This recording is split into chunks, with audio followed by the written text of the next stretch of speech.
Listener discretion is advised.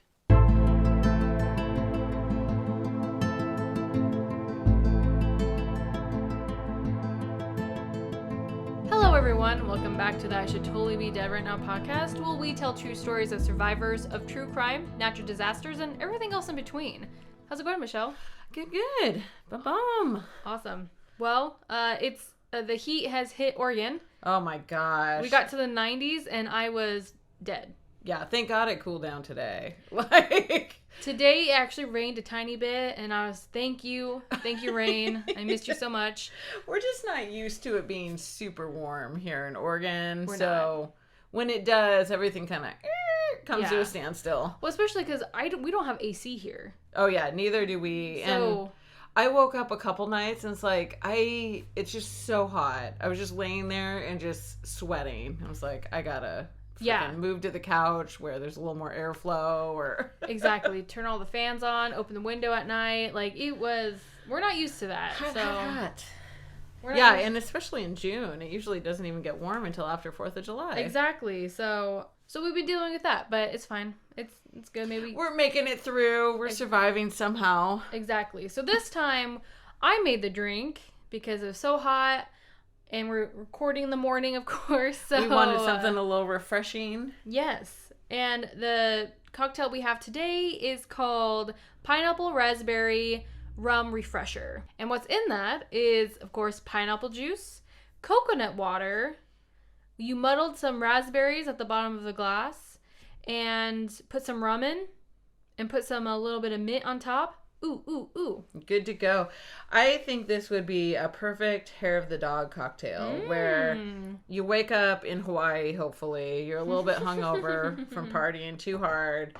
And you have a little bit of rum, a little bit of coconut water, that little sugar from the pineapple juice.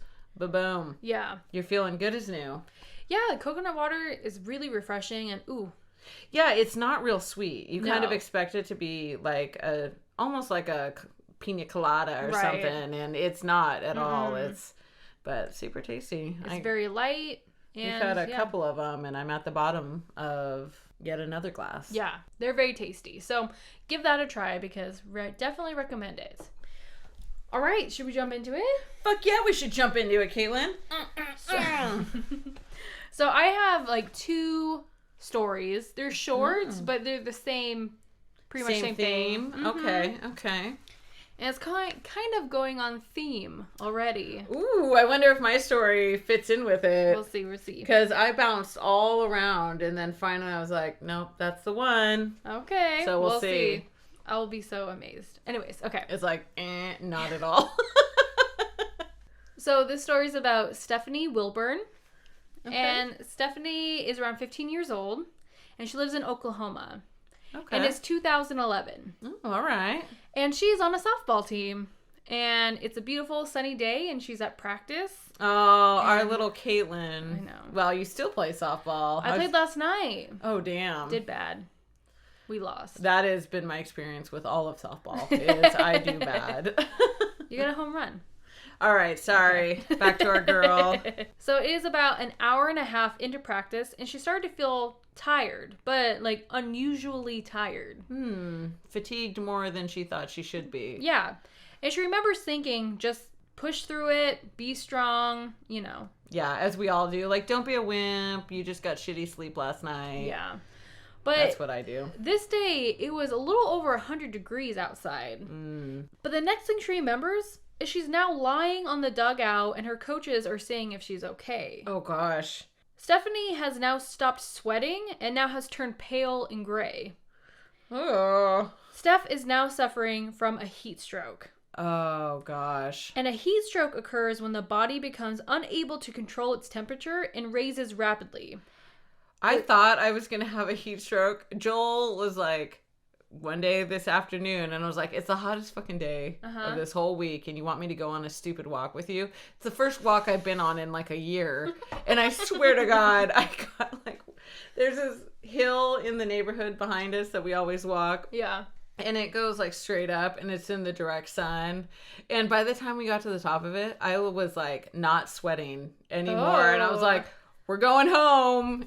Well, I was done walking. Absolutely. Well, that's why I wanted to cover the story, because heat stroke is actually very dangerous. And I think it can come on really, Very fast. yeah, much more quickly than I think we give it credit for. Mm-hmm.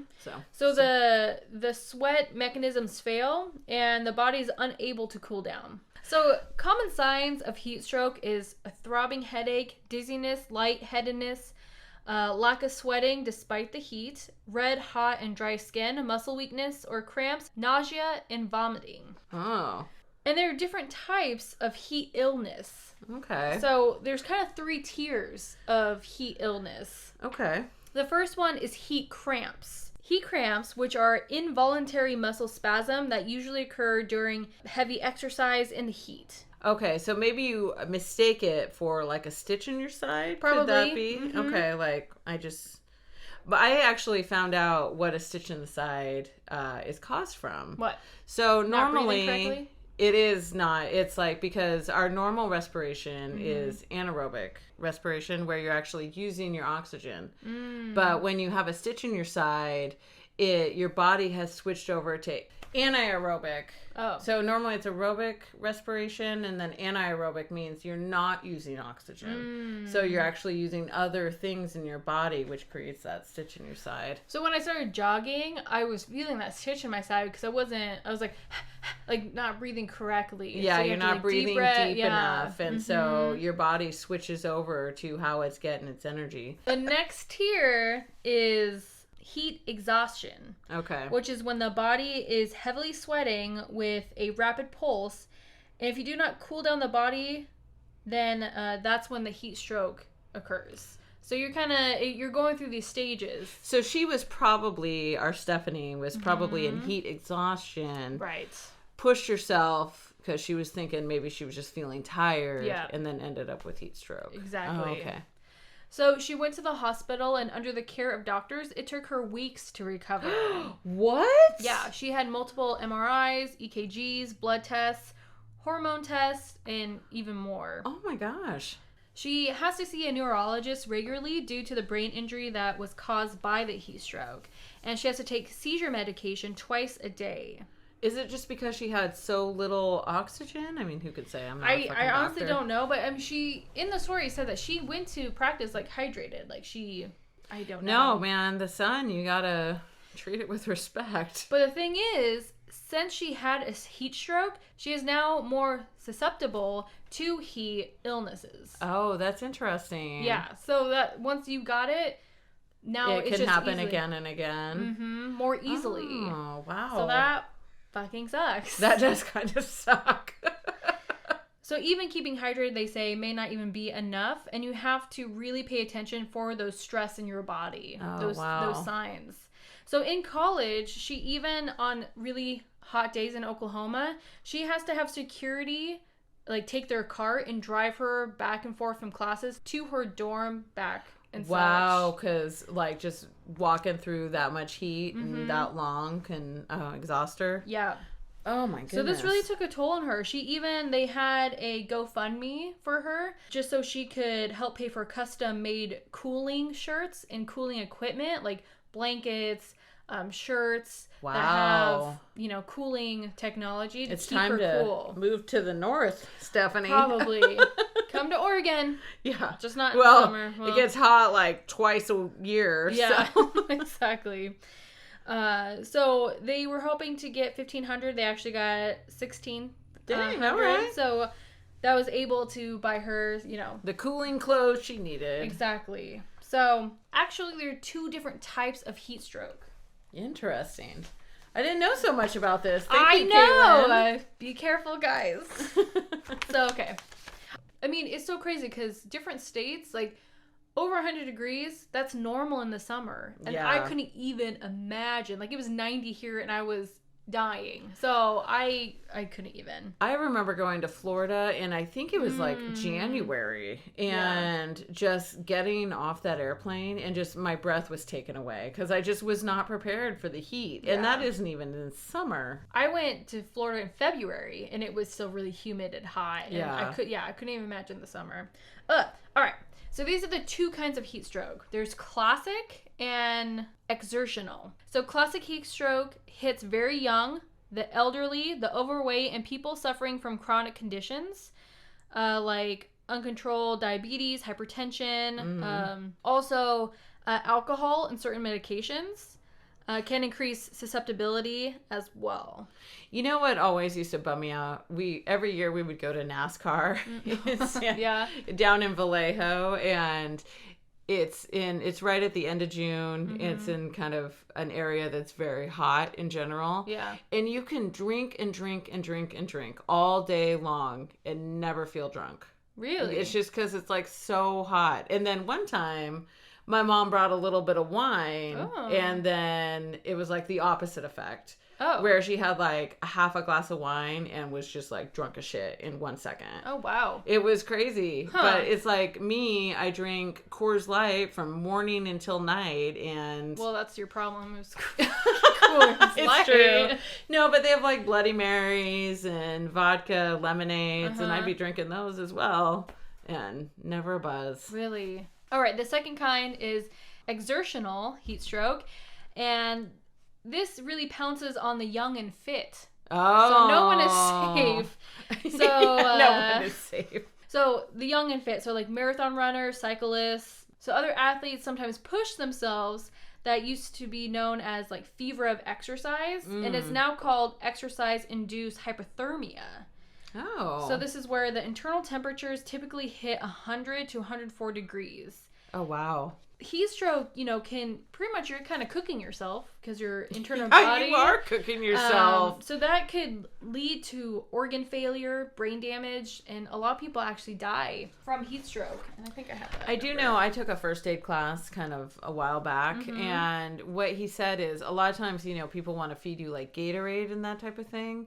And actually, beer is better than Gatorade. Like, water is best, beer is second, and like Gatorade is third.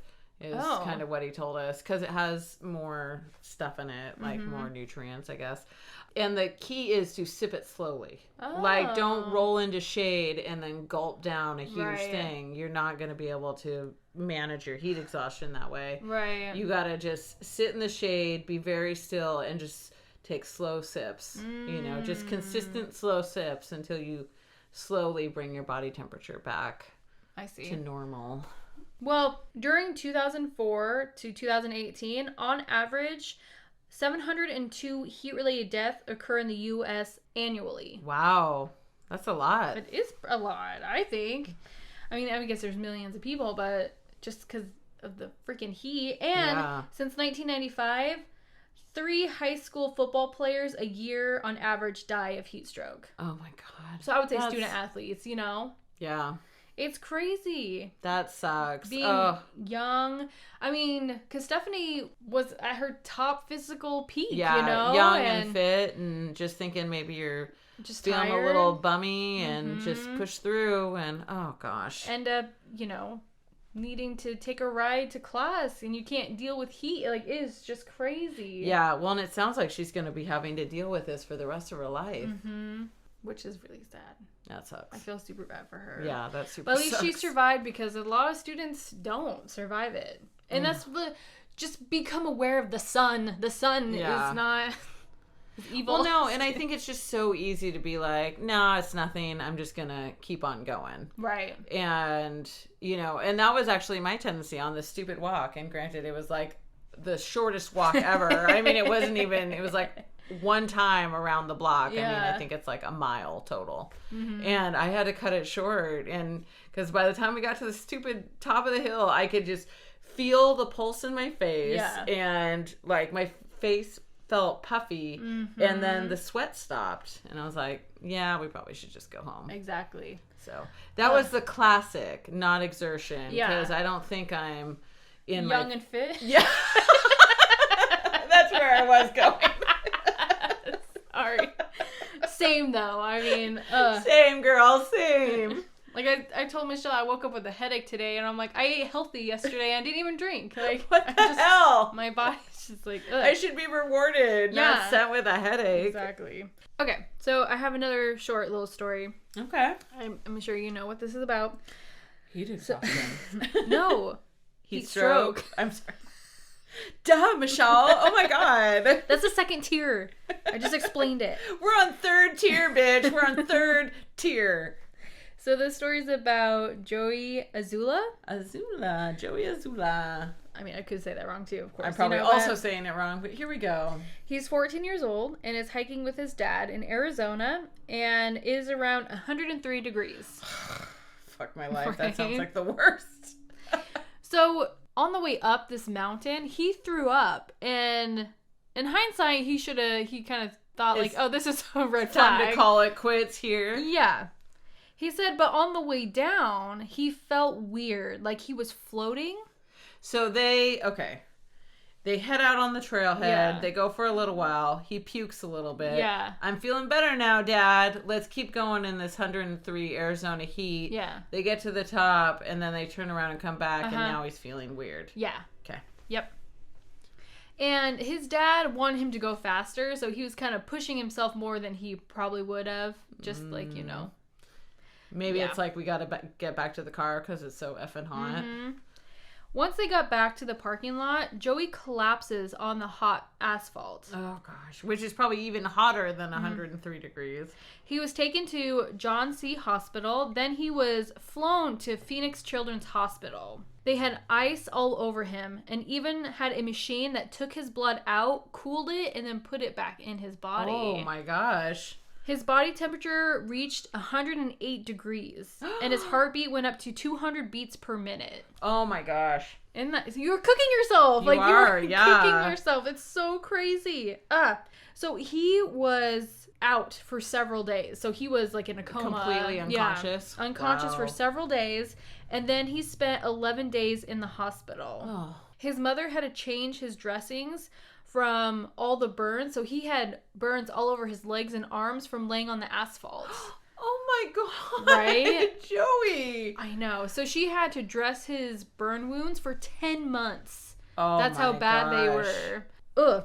That's insane. He recovered mentally, but physically it took him a long time. Yeah, no shit, man.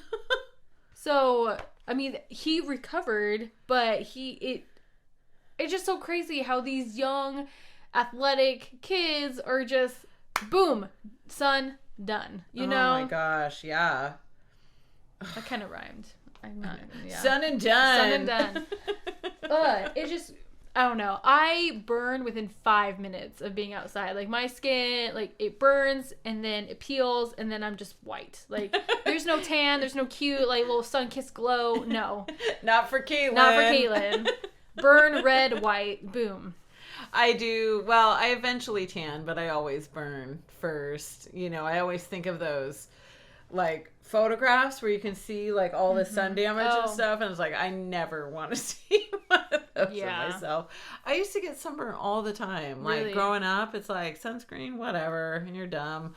And I remember my friend and I, we went on this camping trip up to Lake Shasta, and we fell asleep out on the lake on like a floating thing, and that must have been the worst sunburn of my whole life. Sounds I mean, awful. my entire back was like an entire blister because we were out there on the water, which is even worse, and just with that sun beating down, no sunscreen. I mean, we were just stupid.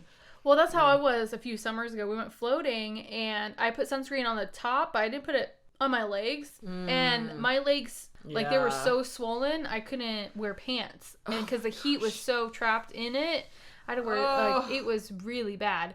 So now, every time I go out, like, with friends in the summer, sunscreen is going everywhere. Yeah, everyone's just like, Caitlin, did you put sunscreen on? I'm like, yes, I put sunscreen on. God damn it. Don't ask me again. It was to the point where Nick always had to help me because I don't know. I would just do like, I guess I don't do a good job because you can't see it, but I would just have like streaks of red because I would have didn't that like do it on the back right. of my shoulder. Yeah. There's a big patch of red because I missed that spot. I mean, my sister got the Italian skin. She's olive. She tans. I just got, I don't know, my mom's side, the English side, which just burns and it's like, yeah, right. Nice try. So whatever, Alyssa. You stuck with your golden skin. Yeah. All sun-kissed. So I have some, sorry, I'm not ready. Good. I have a few things that you could do when you see the onset Okay, excellent. So getting us all ready for summer. Mm-hmm. So early signs of heat exhaustion are nausea, lightheadedness, fatigue, muscle cramping, and dizziness. Also not sweating, correct? Or No, that's heat exhaustion. Heat stroke is when you stop sweating. Oh, I see. Okay, so At the first sign of like being too hot with the heat exhaustion, you need to move to an air-conditioned place, take a cool shower, or use cool compresses, drink plenty of fluids, remove tight or extra clothing. I do know you want to sip your drink, as I said before. Exactly. So heat stroke requires immediate medical attention. Like you need to head to the hospital ASAP. Yep. Someone experiencing heat stroke may have a headache, confusion, no sweating, rapid heart rate, nausea, vomiting, or even lose consciousness. So if you are expecting someone is having a heat stroke, you need to call 911 immediately, move that person to a cooler place, use cool compresses to get their temperature down, and do not give them fluids. Really? That's what they say. Well, I'm gonna go also with the cool compresses, it says don't like just put them in cold water because that will shock the body as well. You need to put cool compress. Like you need to bring it down slowly. Bring it down, exactly, because then you're doing one drastic thing to another, and that's gonna mess everything up. So, wow, isn't that crazy? Ugh. So, well, thank you for the good advice, Caitlin. Exactly. So, cool area, cool compresses. Not ice poured all over their whole face. Yeah. All right. Just don't shock the body. So I thought an interesting fact. I'm jumping all over the place. It's all good. But we're learning good things here, Caitlin. We'll be prepared for summer. Yeah. So the human body is much less tolerant of rises in internal temperature than drops. So the lowest body temperature a human has been known to survive was 56.7 degrees. So nearly 42 degrees below normal. They still survived. But only the highest body temperature measured was only 17 degrees above normal. Willie Jones, a 52-year-old man in Atlanta, was rescued from his apartment during a heat wave. Oh gosh. In 1980. His internal temperature was 115.7 degrees. But so he spent 24 days in the hospital before he could be released. But it's crazy how the body can take the cool, like, yeah, that's fine. I'll just slow down my heartbeat, it's cool. But when it's too hot, it's like, nah, man, I'm dead. Like, I'm done. Done.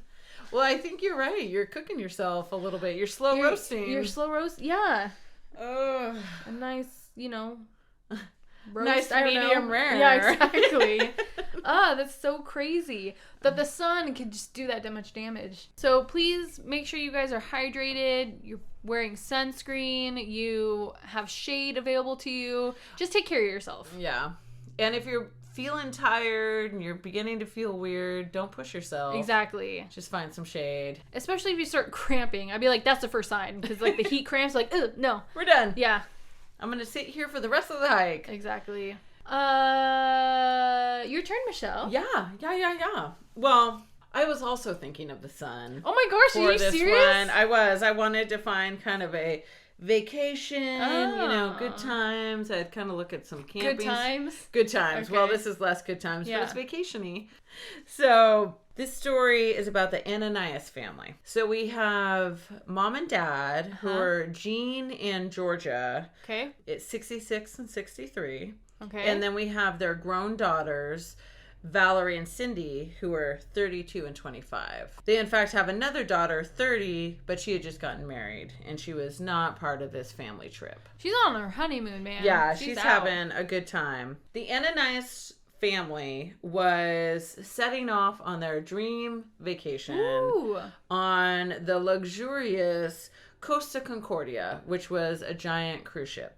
Awesome. So carrying more than 4,200 passengers and crew, this vessel left Rome and then was headed on a 7-day cruise visiting ports in Italy, Spain, and France. Wow. So it sounds like the best cruise in my goddamn life.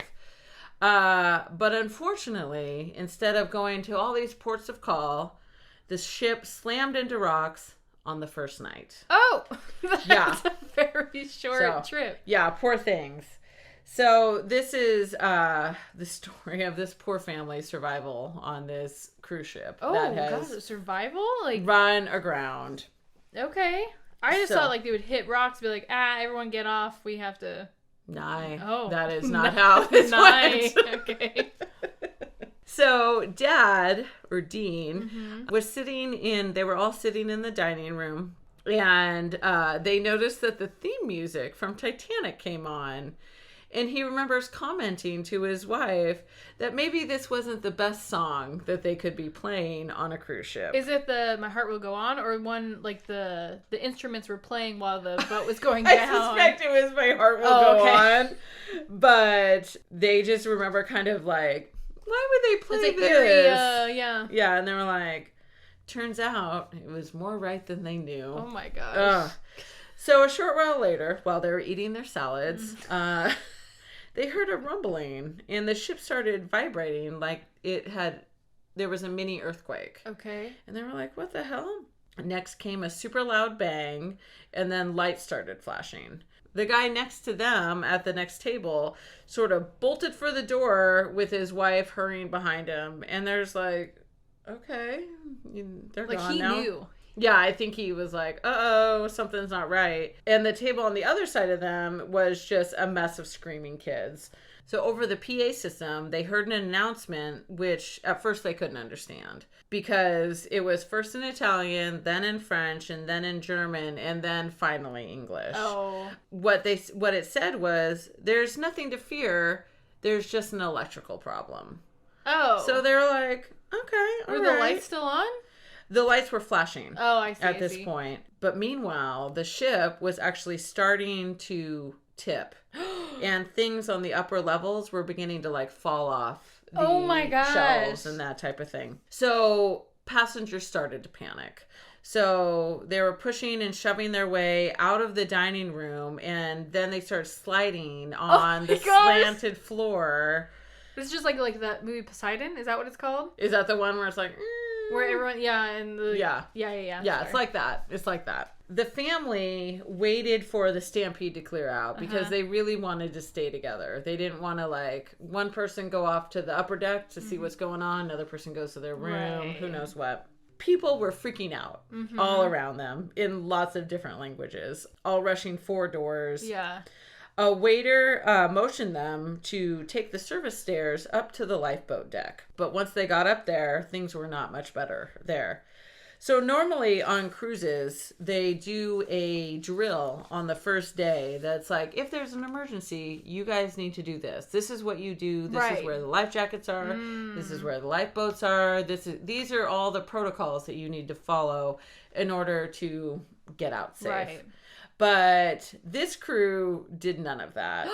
So Really? they were never shown what to do in an emergency or anything along gosh. those lines. So there was zero organization when it came to trying to get people like off this boat. Valerie, one of the daughters, was convinced that they had hit something. She asked her dad, had been in the Navy, how much time do they have before the ship starts sinking?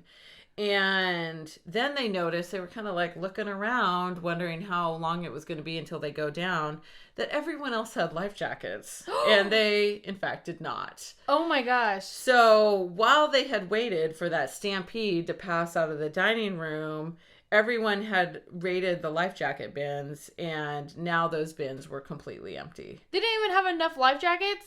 Apparently not. Not in this one specific area. And they didn't know where else to look because Yeah. Great. So Georgia remembers that there was 3 life jackets down in their cabin. Oh. So they had to go downstairs, and so now they're like debating whether they should go downstairs and try to find these life jackets or just stay where they are, which is on the upper decks where the lifeboats are. And they decided to try. And again, they didn't want to split up the family, so all 4 went together. To only get 3 life jackets, so someone didn't get one. Yeah. So this is kind of I find this part to be pretty interesting. Okay. This is right up my alley, if you will. Drink! Sorry, the damn, if you will. I was like, what? Girl, what are you talking about? I'll drink. So at this point, the lights are completely out. So all the electrical is down. And so they were able to actually get to their stateroom. And fortunately, they sort of had done a good job memorizing their room. And so they were able to go in the pitch dark and find where those life jackets were. So they were able to rummage around, and they got on their hands and knees. They crawled down 2 decks and were able to get to their room and get those life jackets. Wow. Yeah. Just as they came out of their room with their 3 life jackets, needing 4 life jackets, they saw a room steward kind of heading down. And they knew that the room steward had the master keys. Oh. So they're like, please let us into another room so we can get another life jacket. And he was like, no, we're not allowed to do that. What? Then left. What? Yeah. They were like, sorry, we can't help you with that. And they were like in complete shock. I mean, they thought it would be like a no-brainer to let them into another room so they could get another life jacket. But they weren't. So they headed, they were like, okay. So now they're like, what if we need to jump overboard? I mean, all these things are sort of like occurring to them. And they're like, we need to get another life jacket. So they were making their way back up to the boat deck where all the lifeboats are. And right in the middle of the hallway was 1 life jacket. Oh, that's lucky. Yeah, and they were like, we just passed through here. It was not there before. Oh. So they just felt like it was a complete miracle. Yeah. That it's like, here's this 4th life jacket that you need desperately, and we're not able to get. So now all the family has life jackets. Good, okay. So they returned up to the boat deck. So at that point, the crew wasn't helping. Well, I'm sure they don't know what to do either. Yeah, it sounds like no one trained, was really prepared for this. And so now they were starting to worry, like Dad especially was like, even if we get on a lifeboat, are they even going to know how to run this stupid thing? Right. Like, what are we going to do? Because at this point, it's mainly waiters and kitchen staff that are sort of out and about on this boat deck. So where's everyone else? On lifeboats? Yeah, they're like all trying to hustle onto lifeboats. But I mean, there's no one like, you go here, you go here. There was no organization and no one had taken charge. Yeah, total chaos. The passengers were just kind of doing what they thought, survive. Yeah, what they thought was best. But at this point, the captain had not yet given the signal to allow the lifeboats to go. Like, we're still fine. We're still fine. And so they had started loading the lifeboats, but no one had actually descended into the water. Oh. So now we have this sort of tilted cruise boat that is hanging on an angle that is run aground, but no one's admitting that it's run aground. Everyone's saying it's like electrical problems. The electrical's now fully out, and people are on the lifeboats, but no one is allowed to leave the cruise ship. Like, the lifeboats aren't allowed to go into the water. Like, until we actually take on a lot of water, then you can go. It's fine. It's fine. So finally, they heard the signal. And what they didn't know is the captain had gotten off as soon as he had given the excavation order, he got off the boat. What? Yeah, he was like the first lifeboat out of there. A captain has to go down with the boat. Yeah, not in this case. Well, you don't have to, but that's what they say. That is what they say. So okay, so what? He's just gonna walkie-talkie from like safe ground, be like, "Okay, don't leave yet." Like what? Kinda. I think he was like in the engine room or some shit. I don't know, wherever the captain hangs out normally, and was like, "Okay, evacuation. Oh my god, evacuation can begin. I'm gonna go ahead and get on this lifeboat that's right here. Yeah. Get off and then take off." Oh my gosh. So the captain did not go down with the ship at this point. Well. So now the gates of the lifeboats, which I'm assuming is sort of the thing that holds them up, is now, they've opened them. Okay. And so passengers are making a mad dash, shoving others aside and jumping into lifeboats. So I guess they weren't in lifeboats before, but now they are in lifeboats and they're... People are piling in. Yeah. Is there enough lifeboats for everyone that is on the ship? Because that's what happened to the Titanic. Whatever. I'm not going to tell you. So what the Ananias family did not realize is that the nightmare had just begun. Oh. Dun, dun, dun. That's what I always like to do. Leave you with a little cliffhanger. That's not a cliffhanger because I'm going to tell exactly what happened the rest of the story. Gosh.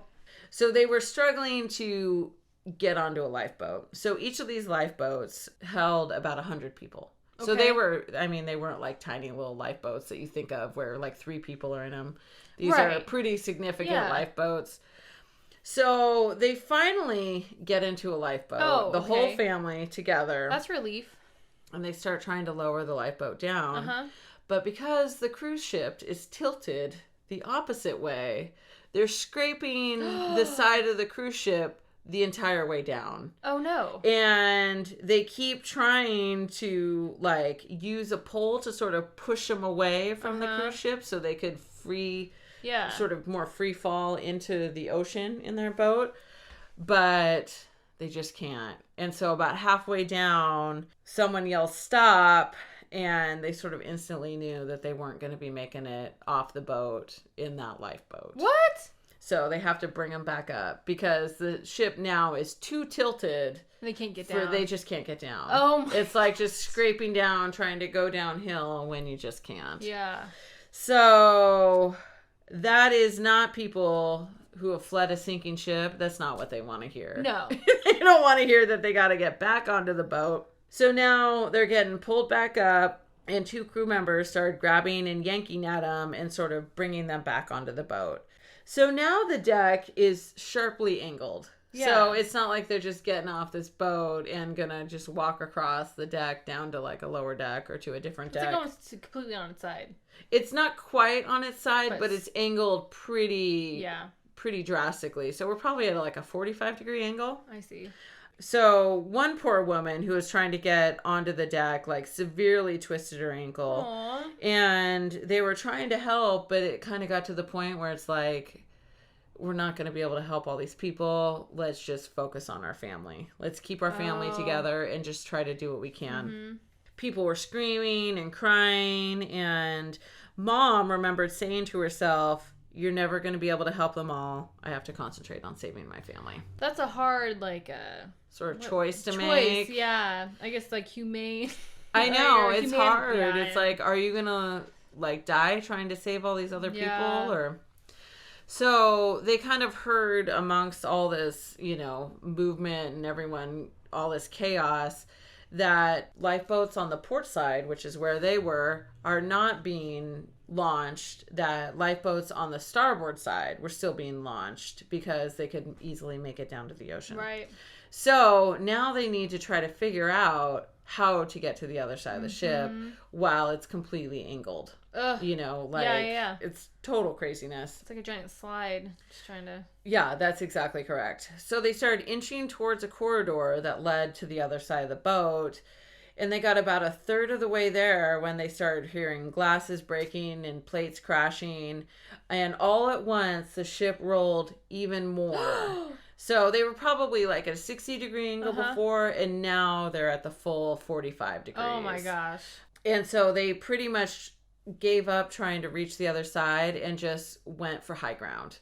Right. Like, now they're just trying to get to the port side and try to get up on top of that side as the boat's slowly turning over. So the climb back was completely exhausting. What they said is to picture one of those steep concrete highway embankments and try imagining to try to walk up that. So this is at nighttime because it was dinner time, right? Yeah, it is nighttime. So it's all dark.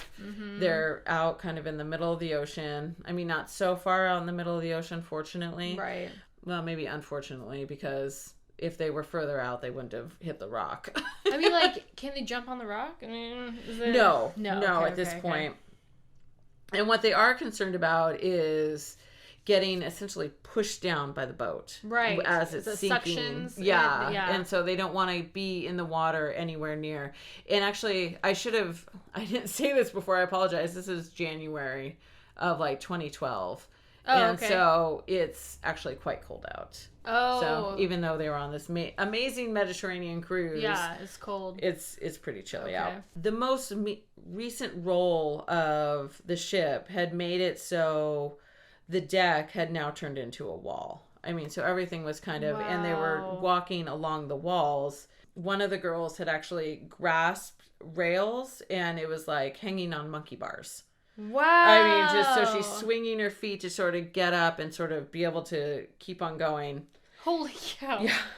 She leaned down and told her sister to give her her hand, and they actually ended all up jumping sort of up onto this little bit upper area. Okay. And looking back now, they're like, we were amazing. Like, somehow we made all these incredible physical, all these like amazing acrobatic jumps and things. And, you know, they're not like, they were in good shape, but I mean, they weren't, you know, hikers or, you know, marathoners. Athletes. So once they were balanced up on the railing, they were now looking down at the bulkhead below them, and they turned their attention to the stairwell. And they were thinking if they could just find some sort of exit, they'd be able to get up to water level, because they're actually sort of below water level, it sounds like. Okay. It's kind of confusing. Yeah, I mean, because they were all over the place. Anyway. So Valerie, one of the daughters, sort of looks at her dad, and as we know, he was in the Navy. Yeah. And what she saw was like completely heartbreaking, because she could tell by the look on her dad's face that he was super scared and sort of in despair about this whole situation. And that just made the whole situation even more dire and more real, because he knew that the ship was probably going to continue rolling over. Right. And then start sinking. And, you know, when they capsized, they would be trapped underwater with the cruise ship, forcing them down to the bottom of the ocean. Holy cow. I know. But she knew that he was trying to be strong for them. So they were able to make their way to the outside of the boat. And so now they're actually sitting on the railing on the side of the boat. Wow. So as it's like off to the side, so they're sort of sitting on the top part as it's turned over. Does that make sense? Yeah. So they're pretty high up. I mean. Yeah. And at that point, they were just sort of, are we going to die? Are we not going to die? They were in this half like, I cannot believe this is happening. And the other half at peace with the fact that they were probably going to die. Oh my gosh. Because you can either, you know, jump off or wait till it goes down. It's, hope for the best. 50-50 best. right there. Like, what do you do? So they just hung out there is what they did. So they tried to pull out cell phones. They didn't have any service. They thought maybe they'd be able to get a call out to Debbie, who is not with them, so they could make a call and, you know, say their last goodbyes. Could you imagine your whole family like gone? dies? No, like, I could not imagine. So they sat there, and the water didn't come. Like, the whole time they're expecting the water to eventually sort of come up to meet them because the boat is sinking. And what had happened was the ship had run aground, hit a rock, floated out to sea, flipped over a little bit, and then was actually pushed back towards the rock. Oh. So it sort of landed itself on the rock. So in fact was not sinking anymore. Oh. So that is good news in all of this. So they eventually just sort of, after hanging out for so long on this railing, they decided to go out and sort of see what was happening. They were able to jump to the deck down below them, and they noticed a group of people moving towards the ship bow. They were walking on a wall, and it's apparently a lot harder than it sounds, because they probably could have walked over the windows, but they were concerned about the glass breaking. Oh, absolutely. So they would have to like circumvent all the windows as they were going and things. And so it just took a lot more time. And I guess the life jackets have water activated lights on them. So you hit the water, a light automatically turns on, so people can find you or you can see where you are. So they kept having to like lick their hands and wet the light down with saliva to keep the lights on. Interesting. Yeah, I had no idea. So they did have lights on their life jackets. So they got a little closer to the crowd, and what they saw was an extension ladder that was rising up towards the sky. So if the boat had been right, it would have just been like lying down a hallway, kind of out a window a little bit. But because it was capsized, it was going straight up out the window. So what they saw is that there was a bunch of men shoving women and children aside to like get up this ladder. And so for them to get up? Yeah, so like these guys were sort of rescuing themselves first. But it's women and children first. That's what these guys thought, and they were like, that's enough. So they fought their way to the front, to the foot of the stair or the foot of the ladder, and like let all the kids go up. Oh, and yeah. Okay. Because all these kids were getting pushed out of the way. So they eventually got most of the kids up, and then the two girls went up while mom and dad hung out downstairs. Yeah. And they were about to go up when they actually spotted a bunch more kids. And so they like brought them over and got them up and then headed up themselves. Okay. It's very nice. I know. Like, thank you for that. Oh my goodness. So as the people got off the ladder, they were heading right. And what they later learned is that there was actually a rope ladder set up to get everyone down to waiting lifeboats, but they had actually turned the wrong way. So they got up the ladder, turned right, and if they had turned left, they would have immediately been able to go to a lifeboat. Oh my gosh. So they just kept trying to fight their way to higher ground on the cruise ship again. They couldn't go back down to the left side? No, I guess they didn't. Well, they had no idea that was there. Oh, I see. And they just sort of got unlucky with their choice. So at this point, there's now a group of like 15 of them that are hanging out that all went up to the right. And if they had to guess, they would say they were probably 8 to 10 stories up. Whoa. From the ocean. I mean, so it's not just like jumping off and jumping into the ocean. They probably would have killed themselves. It was all dark, but then they saw lights from boats and helicopters, which they sort of assumed was part of the rescue operation. So they sat there and just hung out there, and they were shivering because it was January and they were already probably wet and cold. And so they just hung up there, and they kept trying to get the helicopter's attention, and the helicopters just missed them. I mean, they were waving, they were jumping, they were doing everything they could. It's like, they said the worst part was being so close to rescue, but feeling like it was still so far away. So after about an hour, one of the fellow passengers decided that they needed to kind of make their way back down, because it looked like there had been a lifeboat over there, and they're like, let's try to make our way back down.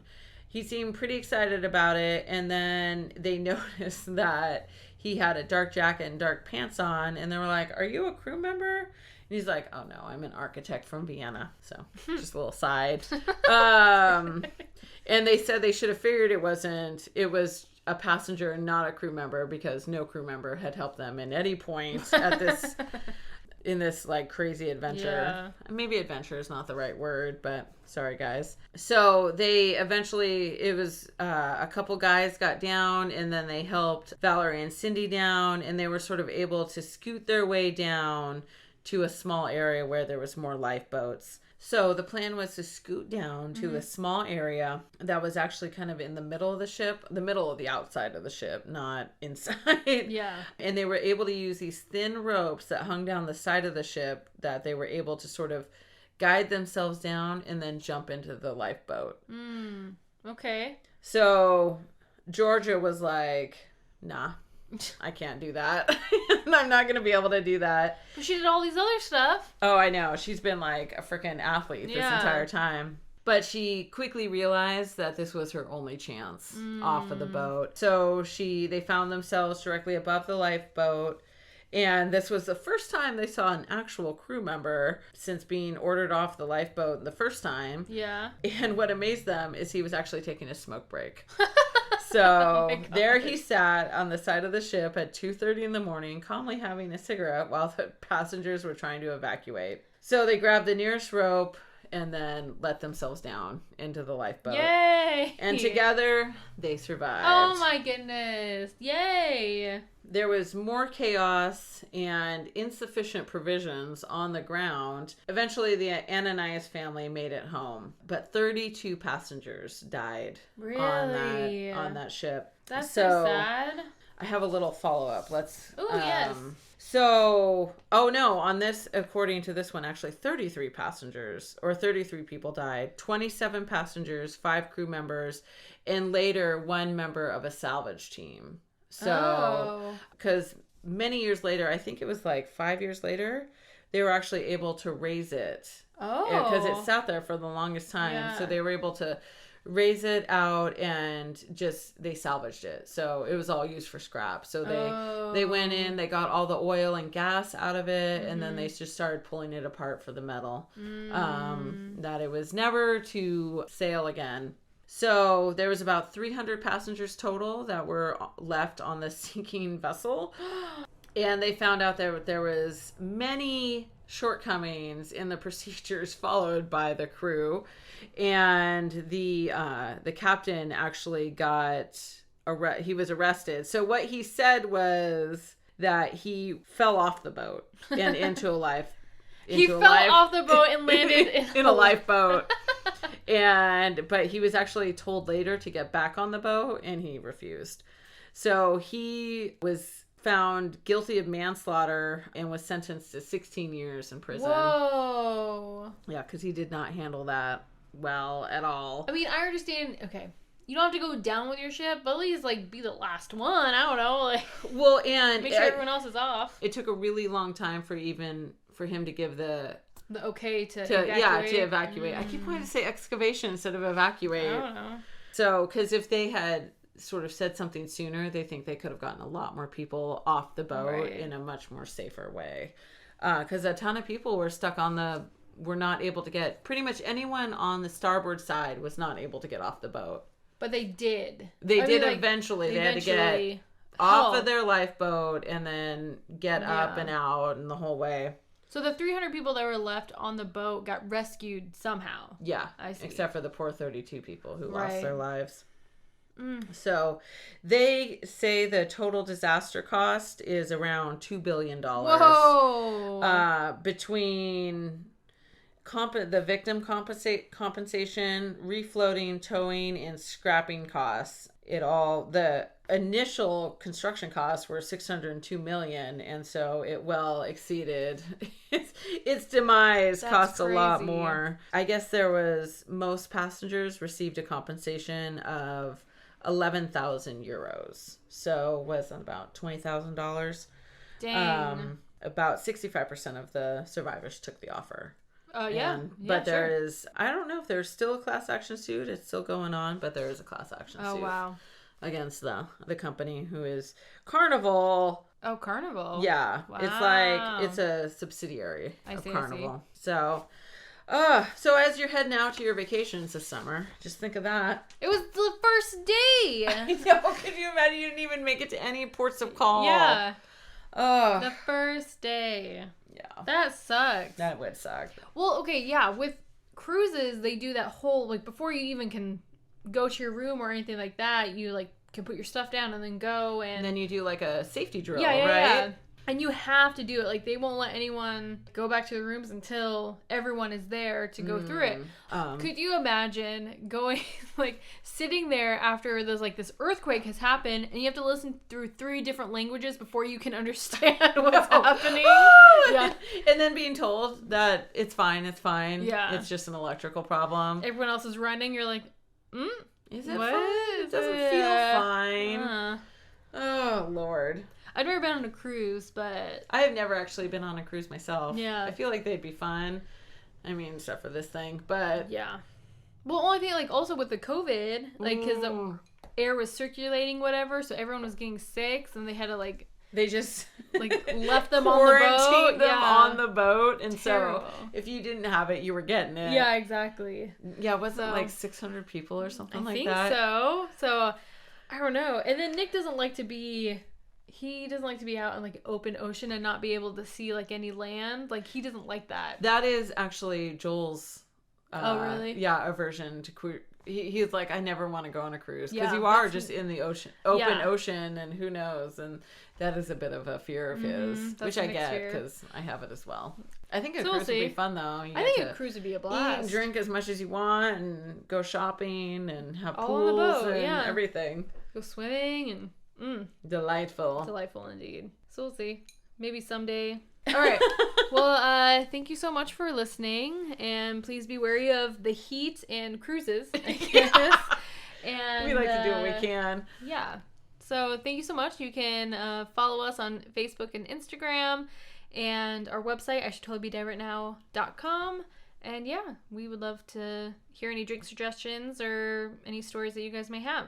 So we would love it. We love doing drink suggestions that people do. Oh yeah, that's like my favorite. I would just like to try new things, and there's so many different drink options out there. So. I would have never put vanilla Coke and spiced rum together, but No. turns out it's delicious. It's dangerous. Yeah. So good. All right. Well, thank you so much, you guys. Hope you listen again. Okay. Thank you so much, you guys. Catch you next time. Woo! Have Goodbye. a good summer. Yes, yes. Watch out for the sun.